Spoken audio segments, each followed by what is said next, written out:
Hi, it's Joe Wiessner Realty with a mega agent tip. Following up with your past clients. Agents, I'll tell you how to do that next.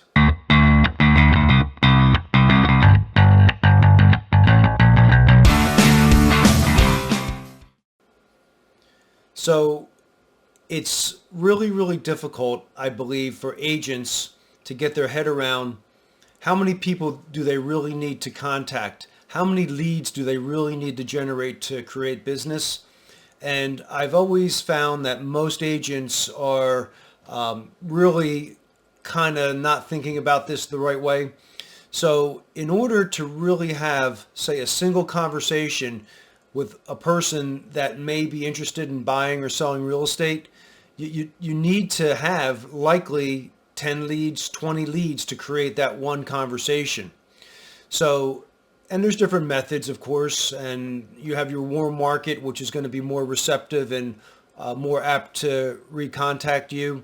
You have cold calling, door knocking, things of that nature. And then, a lot of agents like we have here at the company, we have a huge apparatus where we generate leads online through Google and Facebook and Instagram and LinkedIn, and they come into the CRM, and the CRM means that they've visited our website. So everything funnels back to the website, and that's where we generate leads from the website that way. And those leads, I have ISAs, the best in the business, that qualify the leads, and they contact and they follow up with the leads. So we use that as a template, and we teach the agents in our company how to do the same thing. So it's always difficult though, because the amount of effort that it takes to, number one, generate the lead, and then to follow up on the lead, that's where there's some inconsistencies, I believe, in most agents' businesses. So you're able to talk to somebody, right? Whether you're calling circle prospecting on the phone, or it's a warm market lead, or somebody that came in through your website or through an open house, any which way, it doesn't really matter. Most of the time, very seldom are you going to be able to move forward towards a transaction in that first conversation. Usually it's a series of follow-up conversations. But what happens oftentimes is you can't get a hold of the person right away.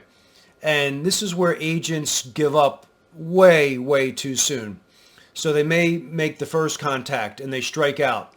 They may make a second contact and strike out, and most of them quit. As a matter of fact, here's a statistic I'll pull up right here. So here's the sales statistics, that 48% of real estate salespeople never follow up with a prospect. So they spend all their time and money, and they have a lead and they never follow up. A lot of them, the majority of them, 48% anyway. 25% of salespeople make a second contact and stop. 12% of salespeople only make 3 contacts and stop. And only 10% of salespeople make more than 3 contacts. But here's what's just unbelievable about sales. And this is the secret, guys. I mean, it takes work, but if you want to make money, you can make money in real estate if you do these simple things. Just listen to these stats. 2% of the sales are made in the first contact. 3% of the sales are made in the second contact. 5% in the third. 10% in the fourth. And 80% of the sales are made from the 5th to the 12th contact. So 80% of the time you're going to connect with people if you continually follow up. But what if you gave up at 3? Most agents don't even get that far. What if you gave up at 6 and that particular client needed 8? So the reality is that you keep going until you get a hold of them. And how do you do that? Well, you could do it by phone, you could do it by text, you could do it by email, and those are the most common forms. And you have to be able to have a system to be able to know who you talked to and who you didn't talk to.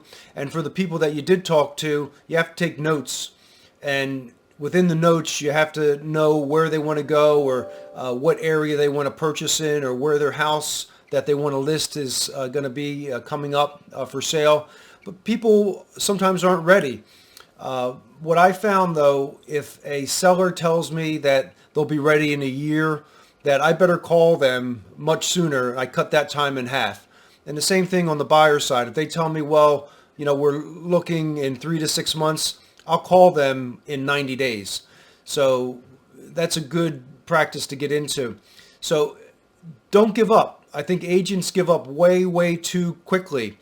And a lot of them don't even start. And there's a tremendous fear about picking up the phone. And the phone, I know, can weigh a ton when you're first getting started and calling people, especially in the colder markets, the circle prospecting arenas, or even your sphere of influence. I mean, I know that my agents who are relatively new, this group that is doing the calls of our database, that they were nervous, and I'm happy that they were nervous because that means that they care. So we all have scripts that we have followed and are following, and a lot of the agents wanted to deviate a little bit from the script, and we were there to coach and say, hey, listen, just stay on script, and this will be very, very helpful. You want to be on script but not sound scripted, and that's something that will evolve over time. And I think from the beginning of the call session, which was 2 hours, most of them talked to about 15 to 20 or made 15 to 20 calls. They statistically were right in the ballpark, connecting with 25 to 30% of the people that they attempted to call.